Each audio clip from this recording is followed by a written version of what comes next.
Hi, everybody. Welcome. Gonna give everyone a minute or two to get signed on here, and then we will get started.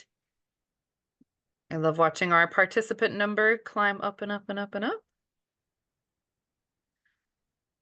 And please, if you're logging in, please share in the chat where you're joining us from today. It's always fun to see where everybody is. Our last chat we had everywhere from Barbados to British Columbia. So we get a very international audience. We have someone joining from Arizona, from West Seattle. Hello.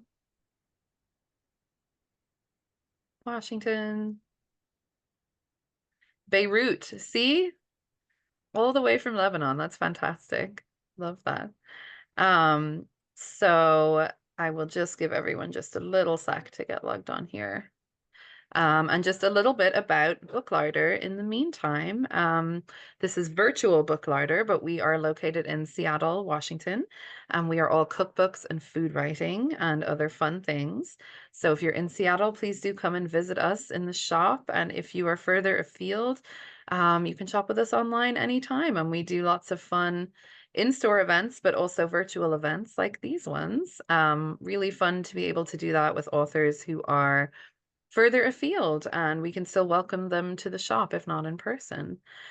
So we are very excited to welcome Emiko Davies and Sonoko Sakai today to discuss Emiko's new book, The Japanese Pantry, which you can see here sort of on my green screen.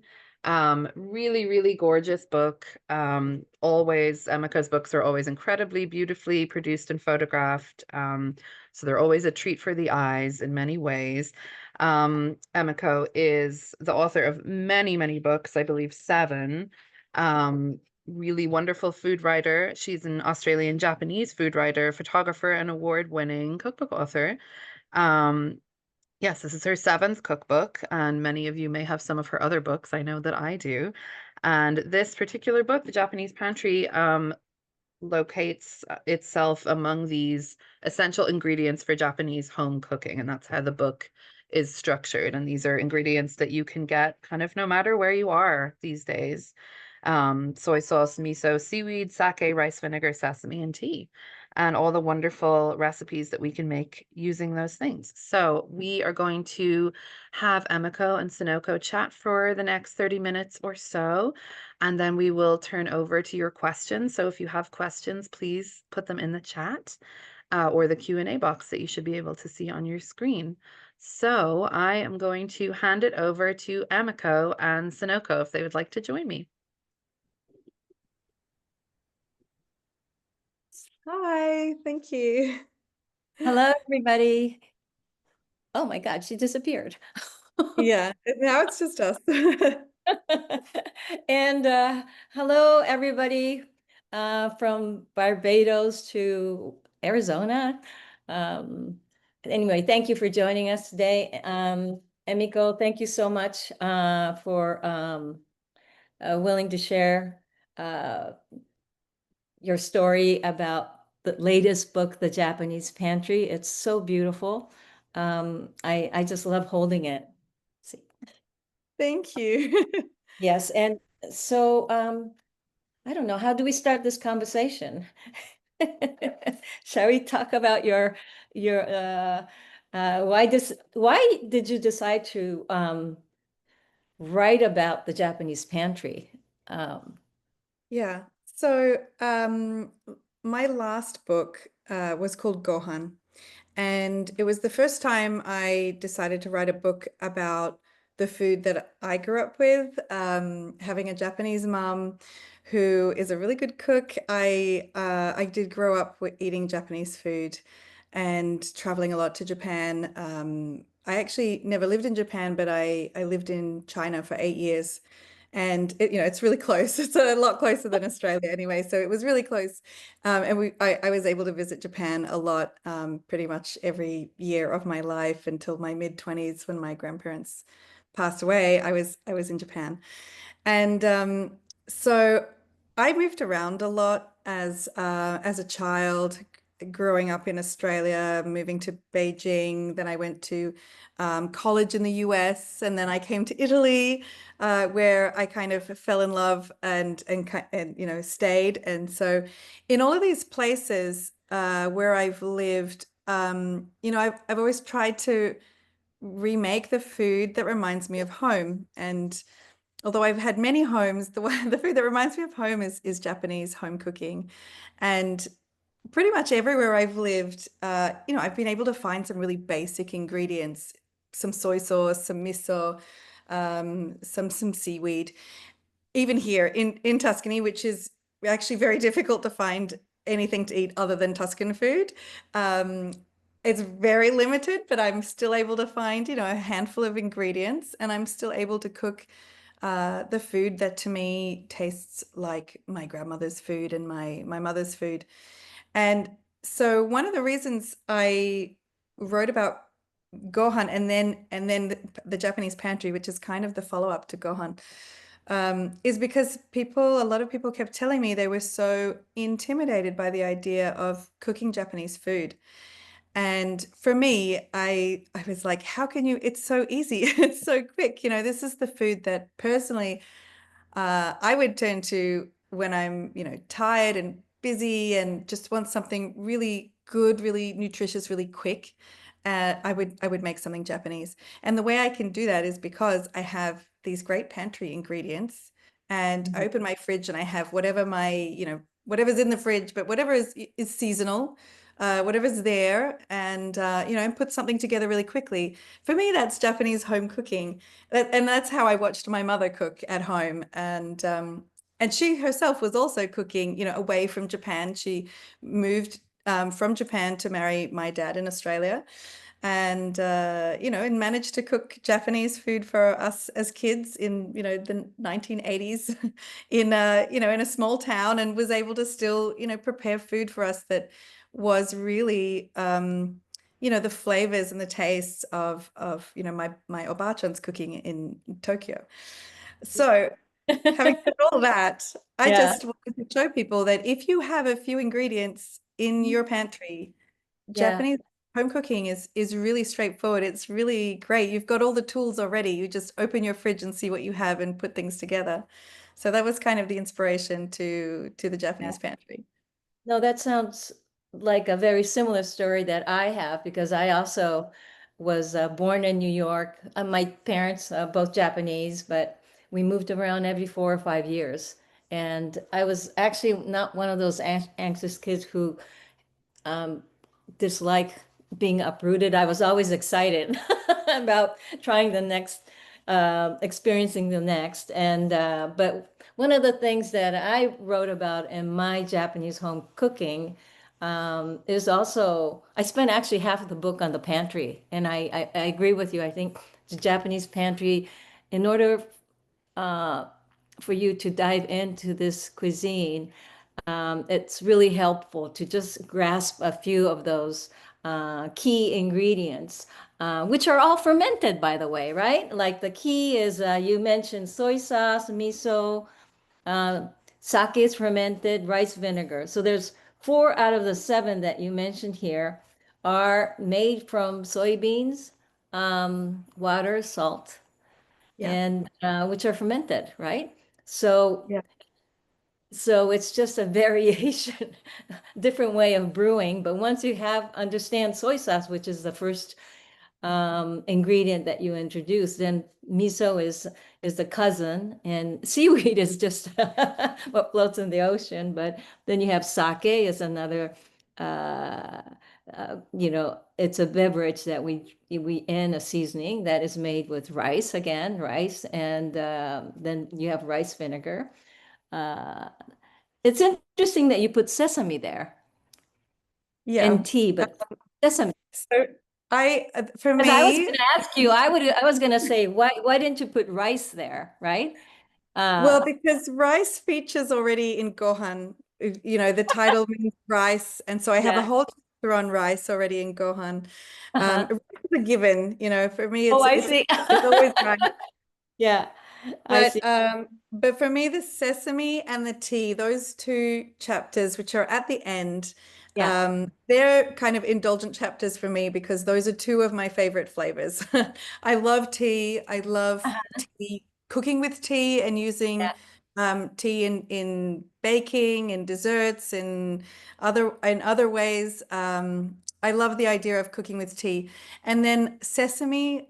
Okay, I will say that it's maybe the least of the essential ingredients in the chapter list. No, it's important, but But it's one of my favorite flavors. And I think, the versatility of having something sesame, like sesame paste or sesame oil or just sesame seeds.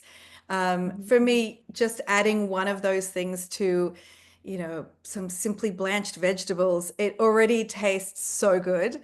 And sesame is I think, a really underrated ingredient because it's very, very nutritious. It's really delicious and, as I said, versatile. So I wanted to show people in that chapter how you can use nice. Yeah. sesame in so many different ways for so Uh-huh. many great dishes. So for me, that was it's my must. It's not every if you have three if you have 3 out of the 7 ingredients in your house, I'm pretty sure you can make most of these recipes. Yeah. As I was trying to think if there was something that you could, besides sesame, that is an essential, like a season ingredient or a texture enhancer, right?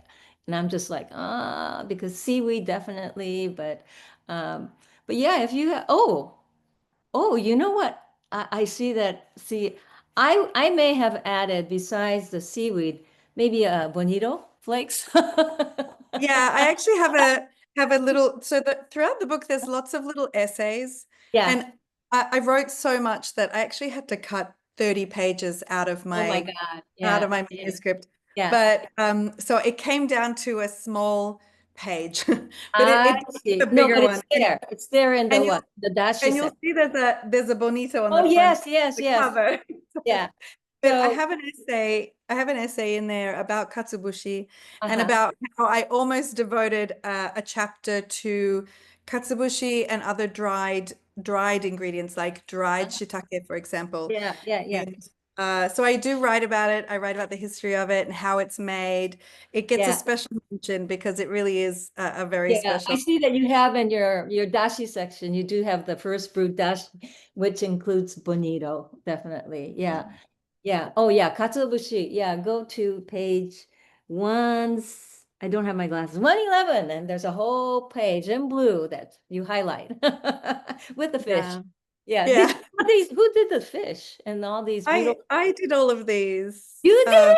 I Oh did them my all. God. Yeah. So I Did you? love that the cover has them, you can feel it's embossed, so they feel like the actual prints. They feel But like I the studied, wood blocks. Yeah. yeah, yeah. Is So that what I it is? yeah, they're woodblock print. Well, I did them in lino, but I wanted them to feel like, I wanted them to as a sort of I don't know, an homage to woodblock printing, but very simplified, Yeah. because I wanted the idea that these are simple, the ingredients are simple. I I'm think gonna do you really hit it because simple.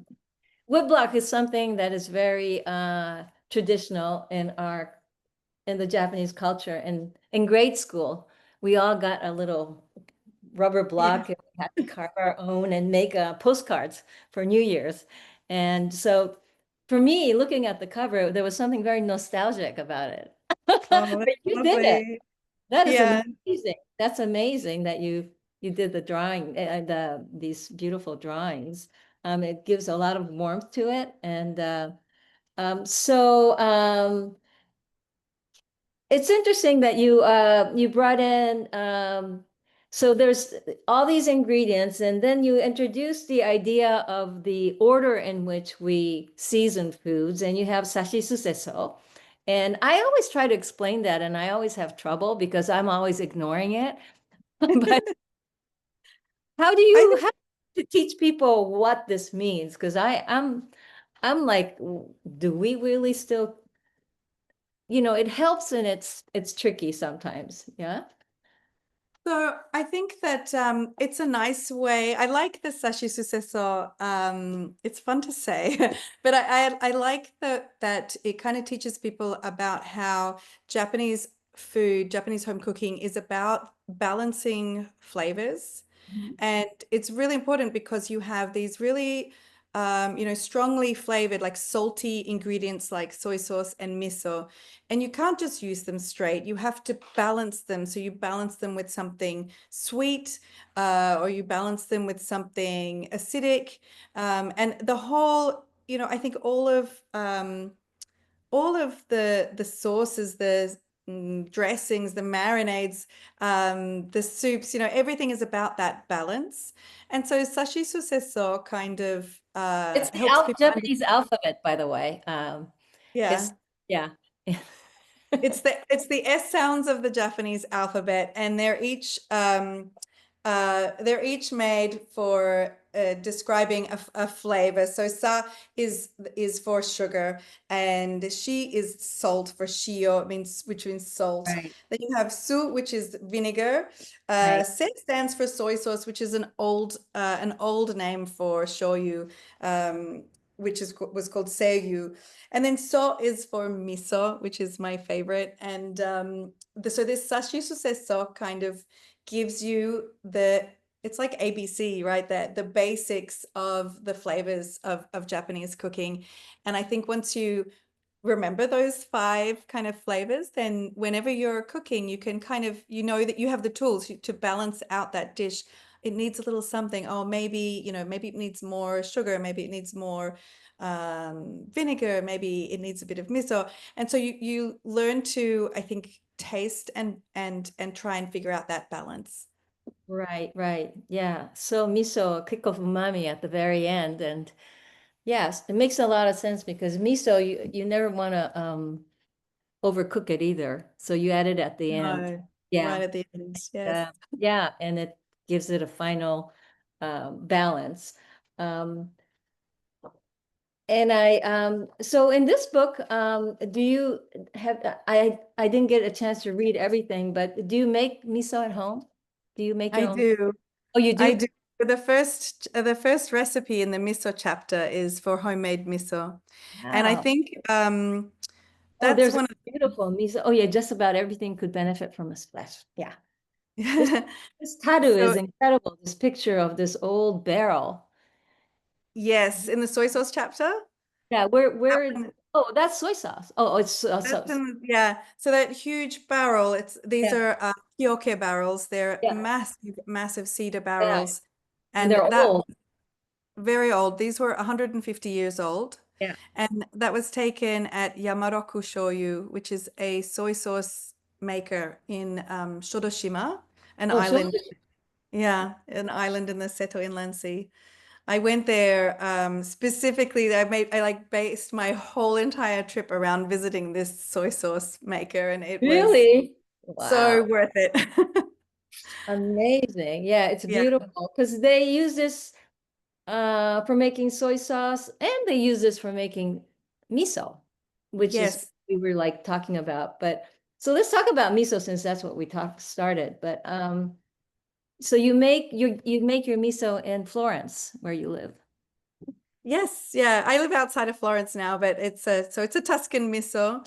I learned how to make miso from a friend of mine, Yuki Gomi, in London, Uh-huh. and then I went to Nagano, and I visited a friend of a friend called Junko, who also showed me how she makes her miso.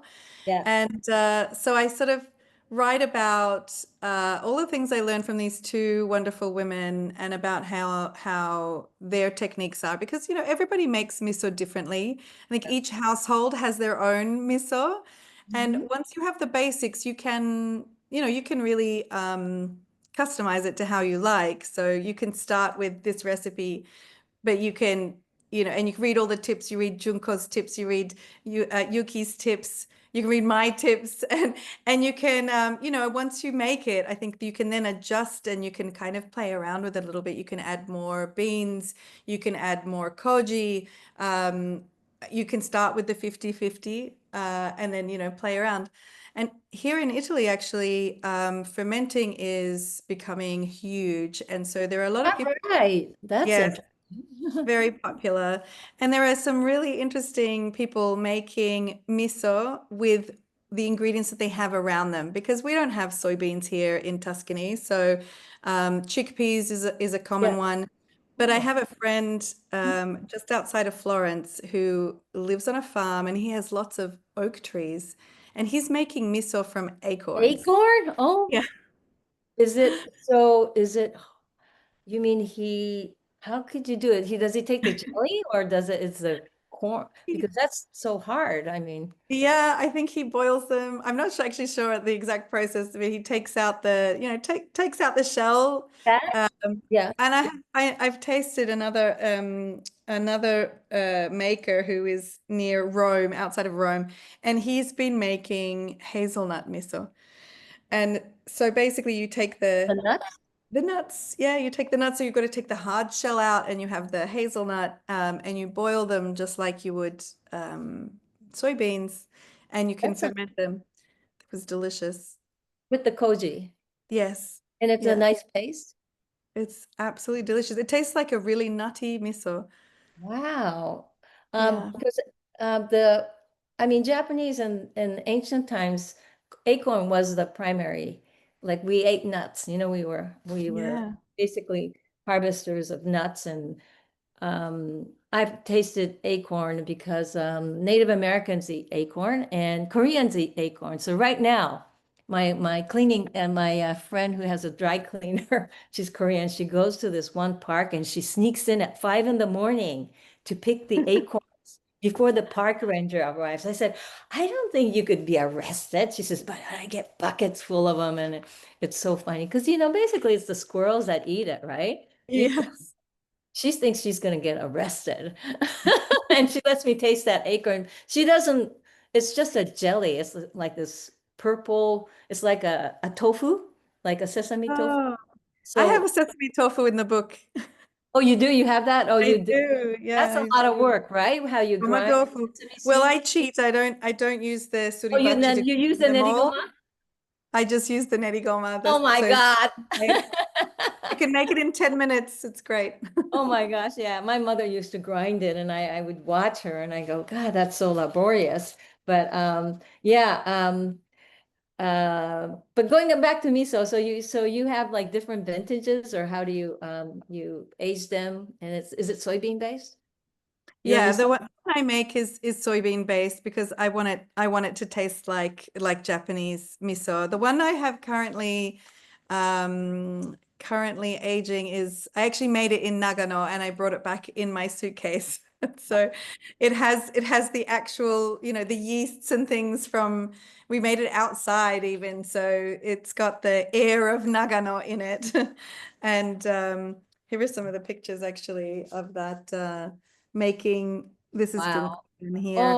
Oh yeah, yeah, I saw that picture. Yeah, we boiled the beans actually on over a fire out just a fire pit outside. Her beans look really brown. Does she They're do? very yeah, they're very dark. I think because we put them over the fire and they, Oh, the they get really water dark. evaporated a lot.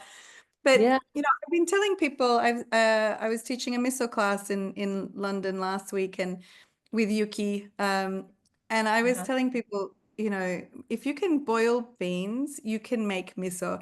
And everyone was so surprised by that, but it really is such a simple thing to do, and so rewarding, so satisfying. I mean, the only thing is you need to wait, so you've got to have enough patience Yeah.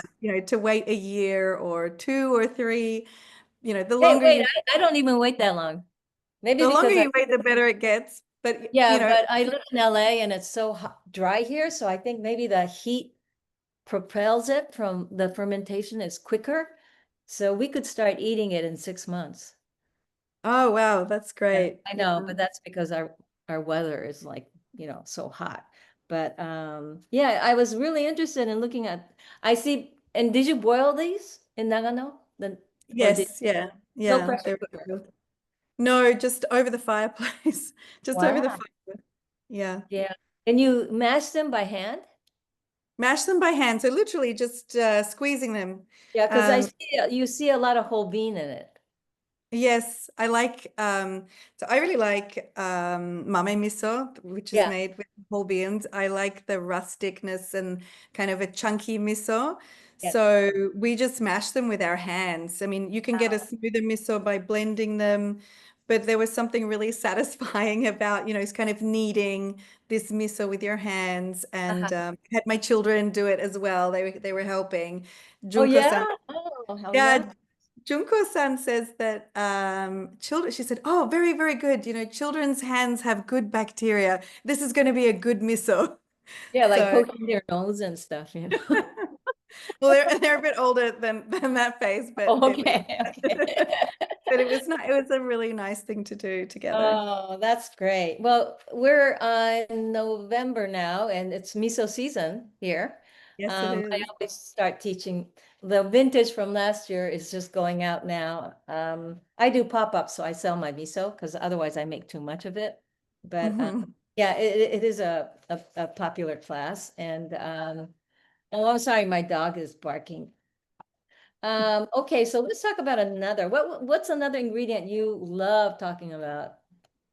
Oh, I love talking about all of them, but I mean, I think seaweed is one as well that's really interesting Yeah, and maybe kind of mind-boggling to me is the fact that nobody else seems to eat seaweed, other than like East Asia. And it's such an incredible ingredient. It's like, I know that in the past when I was researching this, I know that in the UK, for example, Scotland and Wales, and even Ireland, there were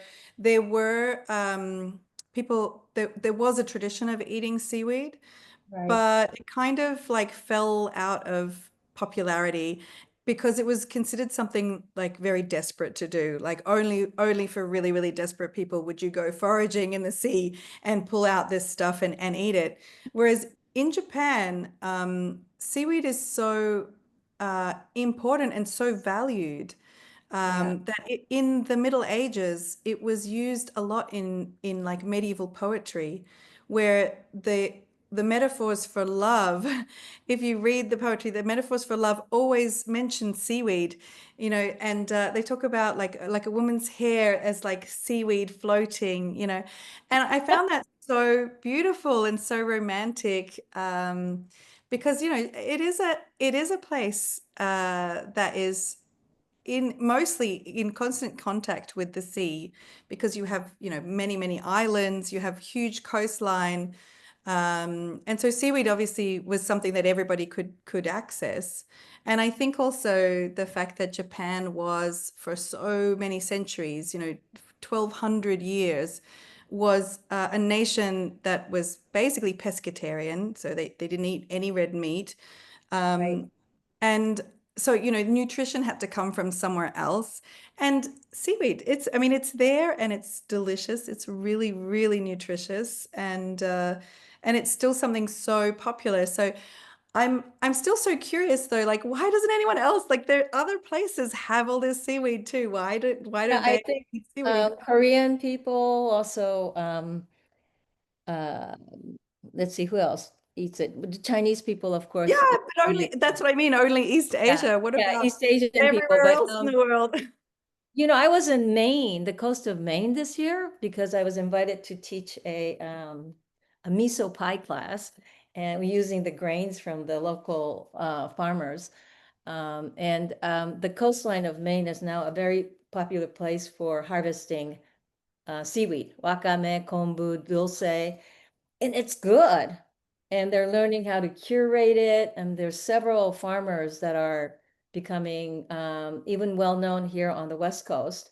And I get really excited because I mean, seaweed is, I mean, variety wise, there's, hundreds of varieties. We only have a handful, right? Or maybe even just five, kombu, wakame, hijiki, that we know of. But I mean, and nori, of course. It's so nutritious, more nutritious than vegetables. And you could, I mean, they are very versatile in your cooking. And I mean, I don't go out without a day not eating seaweed. I always have seaweed. I had for lunch today, I had a little onigiri and rice ball with leftover salmon from last night, and I wrapped it in nori for my.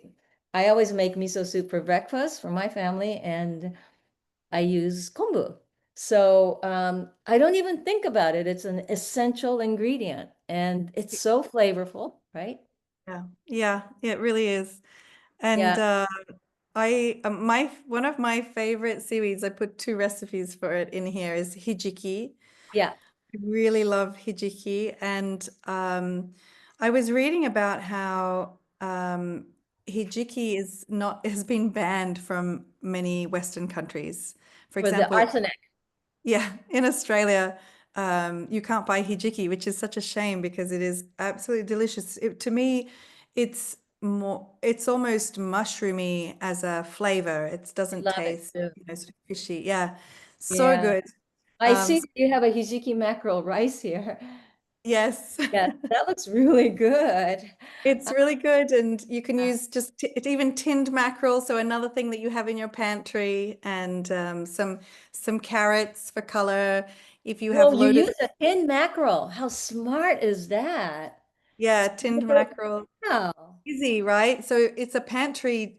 This is a pantry recipe. I'll show it to people who are watching. But it's a pantry recipe. So if you have a carrot, if you maybe have here, I find it really hard to get lotus fruit, but I can get frozen lotus fruit.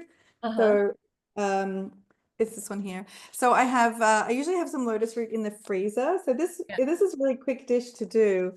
And really all you have to do is just I use a rice cooker now. It's been my like biggest splurge since 2 years ago. I bought this rice cooker. But if you cook rice in a pot, you can just use a pot as well. You layer it's in layers. So you have the rice on the bottom. You pour in the soy sauce, the mirin, some Water. sake, Yeah. the water, obviously, and then you have the like the root vegetables on top of the rice. You can put in the tinned mackerel. You have the seaweed. So this is the hijiki. You drain the mackerel, right? Yeah, I drain it. Yeah, yeah. And so So you it's already salty then. You get this flavor. yeah, it's already flavored, and then you cook it. And when the rice is cooked, you just open it, mix it, and it's done. And it's so delicious. Wow, There's that's an yeah. amazing, I've never heard of that. Yeah.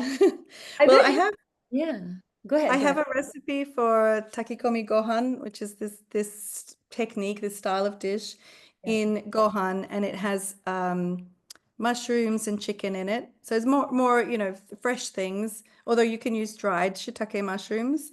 And that recipe turned out to be, I think, like the quiet hero of that book. A lot of people send me pictures of their Really? pictures of their chicken rice, and they send me photos or they send me messages saying this has become a staple in their house. And so Nice. Yeah. I thought it would be nice to have another version in here with hijiki because I love this. Yeah, yeah. Yeah, Well, I mean, there's there's the concern country. about the arsenic and hijiki. Oh, yeah, there's another one. But the thing Yeah, is, you have to eat a lot. Like you have to eat exactly. loads of it. So there's arsenic in everything. Anything that grows in the ground or in soil, it's part of nature. And I don't know why, but the Japanese know that they're not going to eat, um, you know, a Yeah, I popsicle. think It's just a little, like a little treat, like how you do it in your onigiri or in the rice that you did. It's yeah, only, it's a pinch. it's It's a a really thing. small Yeah, and they amount, grow. and They yeah, triple in size. So I wouldn't hesitate. And they also say that if you rinse it in water, like you soak it in water, do you do pre-soaking? Because I really wanted to bring hijiki into the book, my last book, and I end up not doing it. But um, yeah. I continue to read about it, and people still eat it in Japan because they don't consume that much. It's not Yeah, considered dangerous. so where it became a problem, I think, was in some seaweed supplements because this is a superfood, and so there's some company that was making, seaweed supplements, and they had huge amounts of hijiki in a pill.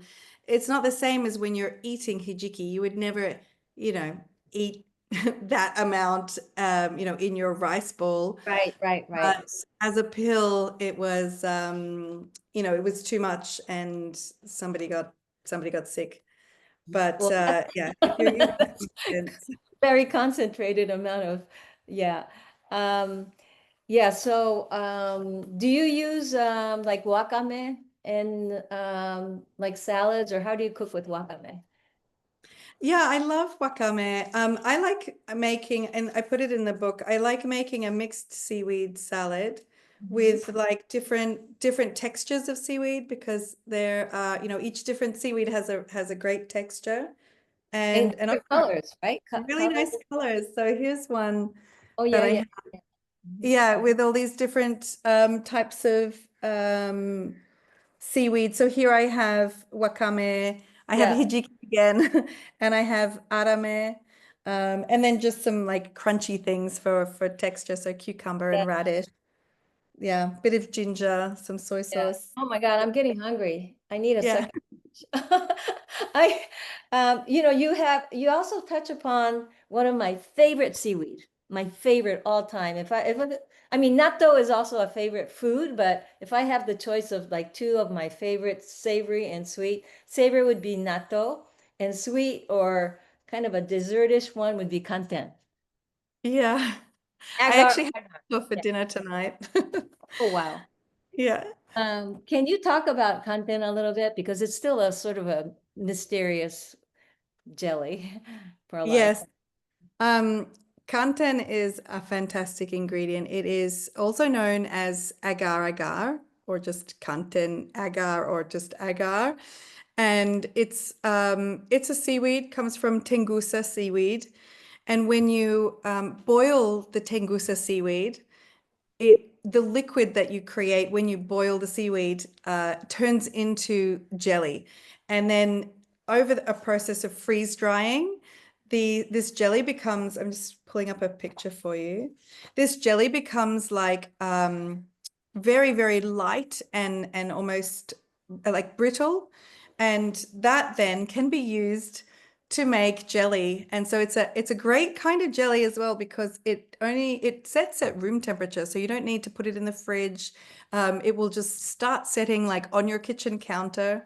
So I visited a content producer in Ah, Nagano, because this blew my mind. It was really amazing. So this is the bar of the jelly right here. And so you can see the color of it. You can see it's like almost like a brown sort of block. And then because this area where this is done, this is in the mountains in Nagano, they have very, very cold, very dry winters.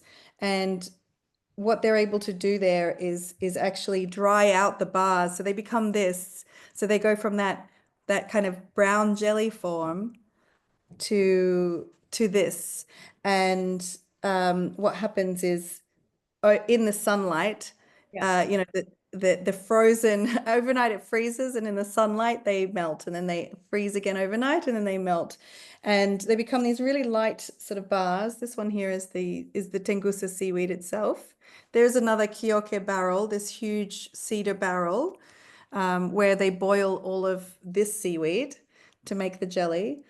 And it's a really, really long, really slow process, but you end up with these bars of kanten or agar, which are then sold so you can make jelly with it. And I'll show you the picture I've done a matcha tea jelly. I just do these in an ice cube tray, but you just mix. This takes sort of 2 minutes to heat up. You heat up the kanten or the agar with water, a little bit of sugar, and you can put green tea in it, and then you pour it into an ice cube tray, and you have yeah. this really cute little dessert. That looks really, yeah, and it's so easy to do. So, and you could also get well, it's getting harder to find the bar now. Now you find the powder. It's like it's same as gelatin, and it's just a powder. It's like It's not the same, yeah. not the same. It's not the same. It doesn't have the same flavor because there's a little bit of a subtle oceanic flavor to the tengusa, the fresh ones. And when I was growing up, a long time ago, you buy them as a bar or you buy the tengusa and you have to cook it yourself. Nowadays, it's very exotic to find a tengusa now because it's all processed. So, but I used to, have you ever had tokoroten? Yes, I love it. It's one of my favorite with sesame paste and Yes. sesame sauce. So Yes. it's again, it's that same agar tengusa seaweed, and it's more molded in this like a bamboo. It's almost like a flute that has a little place where you could Right. cut it. So when you push this piston, it's like a piston, right? You push it out, they become these agar noodles, and then you eat it with soy, mustard, and maybe a little sesame, and it's so good. I used to eat that when I was a child a lot. But Yeah. yeah, it's kind of a nostalgic old-fashioned food. It's so amazing you've covered a lot here.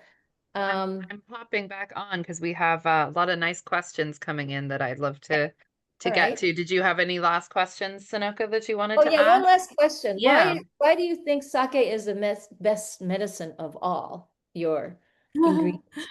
So that's an old that's a centuries old quote. Sake is the best medicine of all.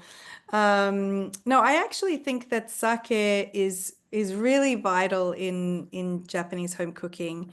And I had a journalist in London last week ask me, quiz me about that. Why? What is it? What makes it so important?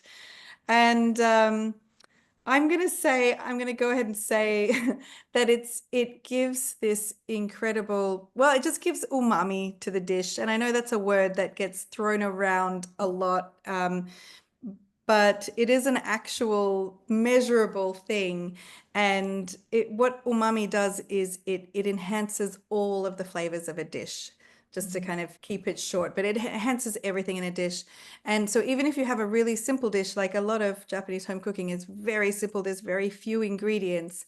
I'll give one example is of like my grandmother used to make one of my favorite things is a clam soup, and it's a clear soup. So, it's water, it's clams, there's not much else in it, some ginger maybe. And I was trying to recreate this memory I had of her clam soup. And it just wasn't, it wasn't coming out. And I kept messaging my mother going, are you sure this is all she put in here? Like what, there's something missing. And she said, oh yeah, there's sake.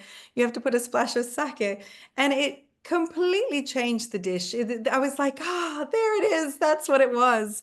Yeah. And it's hard to describe the change in flavor, but when you are testing recipes and you test it with or without the sake, yeah, it really does add something special. So I do think for me, sake is one of those things that I always have in the house. Even a cooking sake, it doesn't have to be an expensive one, but it Right. it does add so much flavor. It enhances the flavor of everything else. Yeah. I also use it as a tenderizer for like Definitely. meat, and also it removes the fishiness of fish. So you splash of fit, on yeah, like especially in chicken too. I do a steamed dish with just sake, sakamushi. Yeah. Um, that works really well. So it's a really, compared to like meeting, which is a sweet sake, this plain sake is very, very useful. And get a big bottle. Yeah. There was always a big bottle under my mother's kitchen sink, and but she didn't use that to binge on. It was just basically for cooking.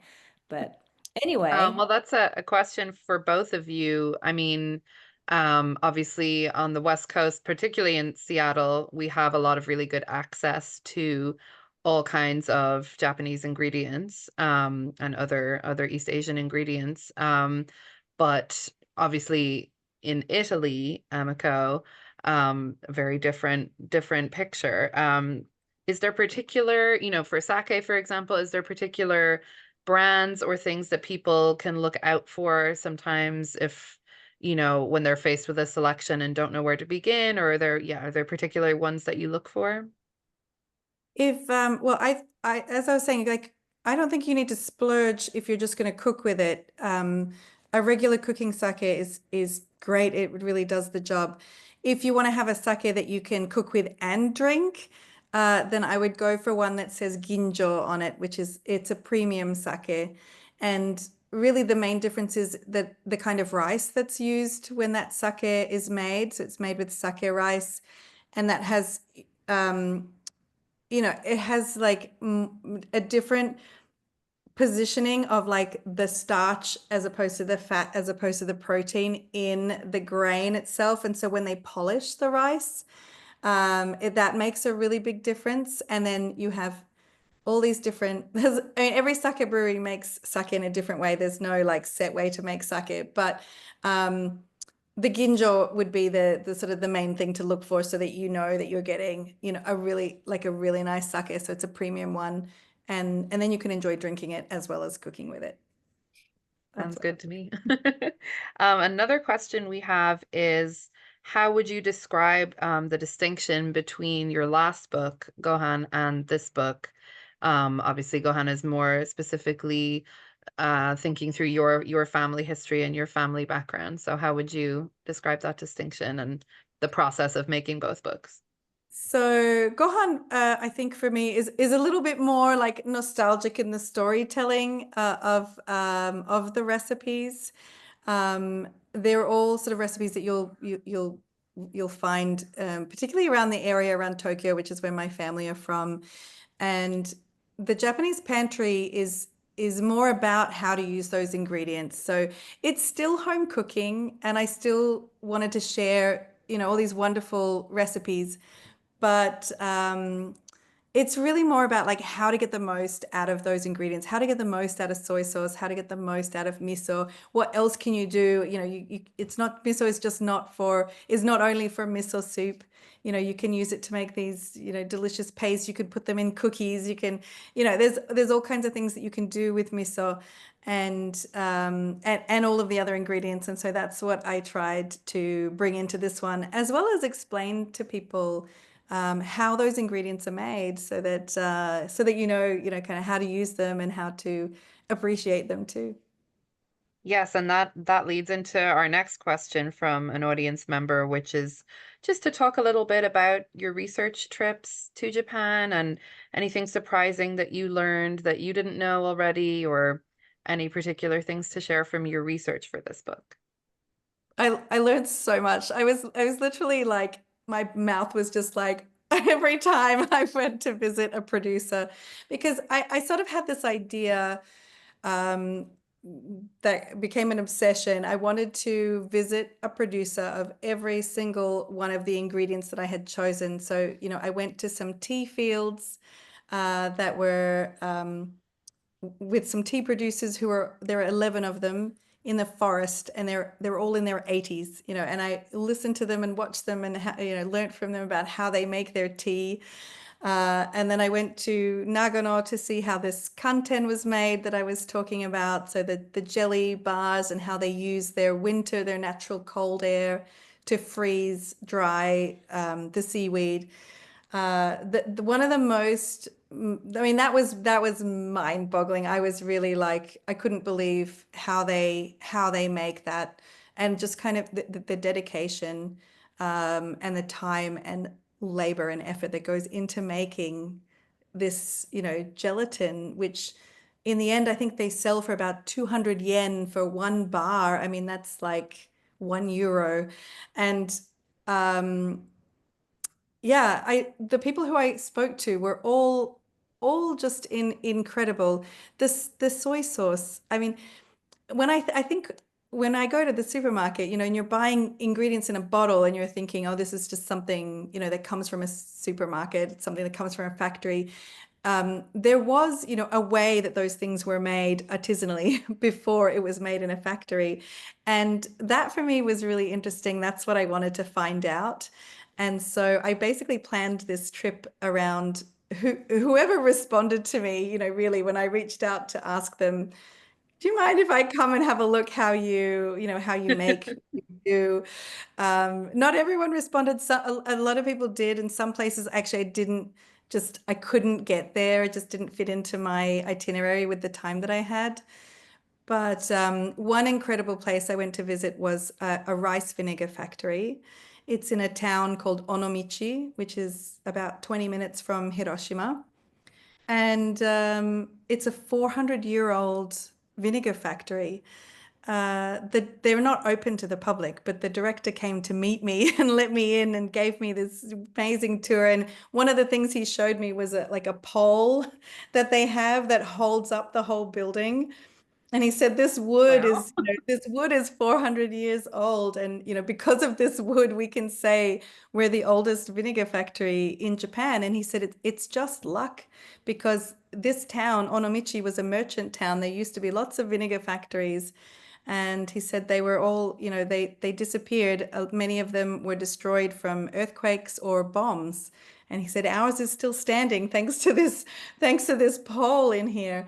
So that was also amazing and really eye-opening to sort of see how they're making things. Many of these places are still making these ingredients in wooden barrels, which is, partly what gives, I think, a lot of the flavor and keeps that tradition going.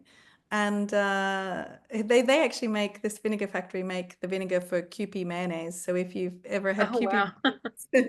you've tasted, at least in part, some of their vinegar. Amazing. Yeah, it was a really rewarding, really, really eye-opening trip. That's amazing. The photos are really stunning. And this is a question from Sarah for both of you, Sonoko and Emiko. Have either of you ever foraged your own hoba or magnolia leaves for making hoba miso? So, hi Sarah. I I have so I'll show people what the magnolia leaf looks like. So this is a dish called hoba miso, and it comes from usually like very mountainous areas where you have lots of forest. And magnolia is, one of the things that you find in the forest. They're huge, these leaves. Like, look at how big this is. Actually, I have some in my pantry I could bring out, but they're like a dinner plate. They're kind of this big. And just for everyone else who's wondering, why would you cook on a on a magnolia leaf? Well, this is a dish that was traditionally made by the woodsmen of these regions. They would be out in the forests, collecting wood. They were like a lumberjack, basically, collecting wood, and they'd pick up the fallen. So usually these leaves were already brown, and already dry, so they had fallen off the tree, and they'd collect those, and they would bring their miso with them. Miso is a very transportable ingredient. One of the reasons why it spread through the whole of Japan, by the way, was because the samurai wanted to bring miso with them wherever they went because it was so nutritious and easily portable, easy to turn into a meal. And anyway, so they'd bring their miso with them, that you would spread this miso on the leaf. And, in this one, I've put mushrooms because I love the idea of these woodsmen going through the woods and kind of collecting mushrooms, collecting the leaves. They had the miso with them, and they just would spread the leaf with the miso and then cook the mushrooms on top. And the leaf gives the whole dish this incredible aroma, like really fragrant, kind of nutty aroma. And it's just delicious. Um, I haven't foraged these myself. I did buy them, and for anyone wondering, you don't actually eat the leaf. It's just used as a way to kind of impart fragrance to the dish. And I suppose it had the function of it's like a plate almost. So you could do the same thing maybe with some like tin foil. It wouldn't be as romantic or as Slightly less oh, bucolic. yeah. Yeah. We do But that a But lot with think a of it as variety like of, a piece of yeah. tinfoil. I mean, magnolia is unusual, but I did a persimmon leaf. My mother used to make persimmon leaf kakino hasushi, and where you take it's actually during this time it would be like a crimson red, and it's beautiful. And you put the sushi rice and the salmon or sava, a mackerel, and some ginger, and you press it, and you just make this beautiful round dish. Oh, you have the kaki no hana? Yeah, yeah, I yes. do have it. It's in, but this is from Gohan. Oh, Uh, yeah. That was my mother's signature dish.